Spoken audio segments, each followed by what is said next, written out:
I had this video planned for a long time, but knowing me, I plan things and I forget about them for months on end. Today's discussion will be about male phenotypes.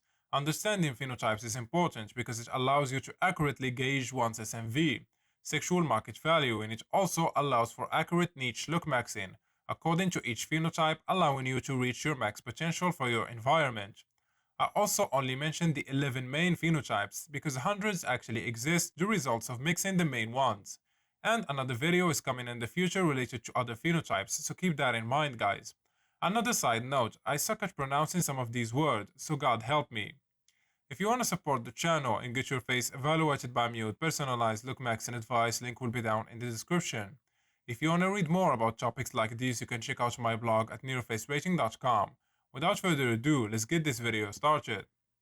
Pheno comes from phenotype, which is a biological term. Phenotype is the term used in genetics for the composite observable characteristics or traits of an organism. The term covers the organism morphology or physical form and structure, its developmental process, its biochemical and psychological properties, its behavior, and the products of its behavior. The term is used in a loose way in PSL and seems to describe a set of interrelated concepts. I've detected these as a kind of subracial class. The idea of human phenotype is based on anthropological work done in the 20th century, which has long since fallen out of fashion. If someone says Nordic or North Atlantid, this is usually the kind of idea they're referring to, if even imperfectly. A kind of subracial class plus coloration, so even more specific. The kind of vibe you give off, what kind of image you present physically to the world. So let's get to know some of the main phenotypes. Nordic. Note the light coloration. This is literally as white as you can get. A few subtypes below, the Hallstatt type, are usually seen as the most typical modern variety.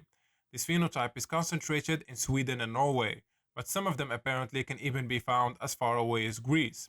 Note the variation from the base phenotype is the narrower face. Tronder, this is the Viking phenotype, a heavier version of the base phenotype offered. Let's move on to the king of PSL phenos. North Atlantid, brown, sometimes black or reddish hair with light, often blue eyes. Prominent hyperleptorine, long-tipped nose that may be convex or concave. Forehead is narrow and sloping. Mandible small, malars compressed.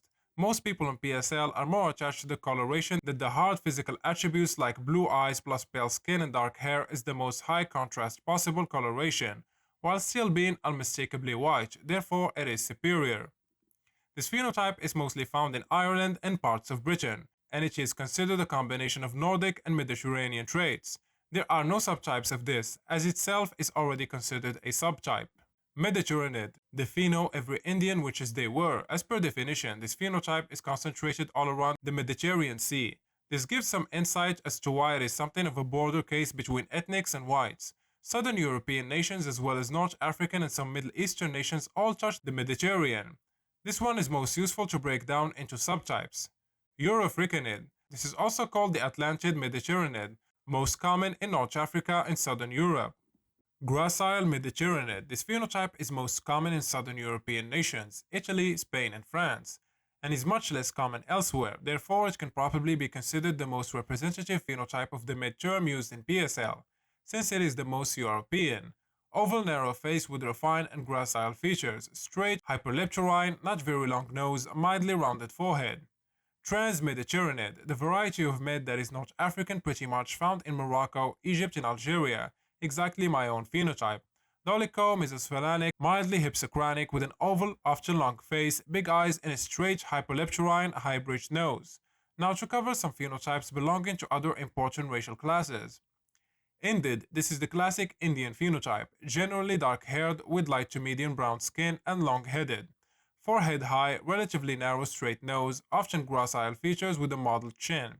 The skin color is very distinctive in Indian types and kind of has this warmth to it, probably linked with the undertones. Notice the difference in eyes, nose, and even brow ridge when compared to the mid phenotypes.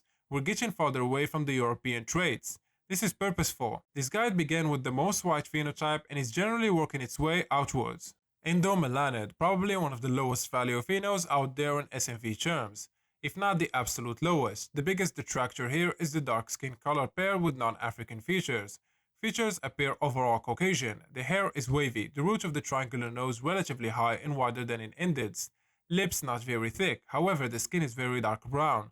often even darker than in Verids. Verids, similar to the previous one, basically their skin is not quite as dark, but their features are much less Caucasian. Note the Africanish nose. Synod, this is probably the most dominant phenotypes in the human race in terms of sheer numbers, the dominant group of East Asia and the most numerous in the world. Body often slender, limbs short, skull medium long, rather high, face relatively long and flat, Mongolian fold common, nose not very wide, skin light yellowish brown, hair straight and black, and body hair is scarce. South Mongolid, this is the jungle Asian pheno. Notice the marked differences in skin color. This should cover all of the main phenotypes, but what do you guys think? Let me know your thoughts down in the comment section. That's it for today's video. Hope you guys enjoyed it. A like and subscribe will be highly appreciated, and like usual, catch you guys in the next one.